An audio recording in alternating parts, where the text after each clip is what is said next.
Hello everyone, my name is Rick Carson and we are at the beautiful Make Believe Studios today. And for What's That Sound Wednesday, I wanted to talk to you about vintage bass sounds.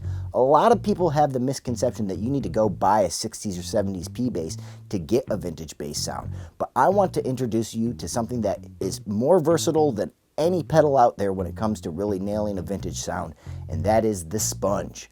Something like this was utilized under the strings by people such as Jamerson and Bob Babitt over at Motown and Carol Kaye on the West Coast. It's really a distinct part of American bass sounds from that time period. Try it out. Let us know what you think. Have a wonderful day.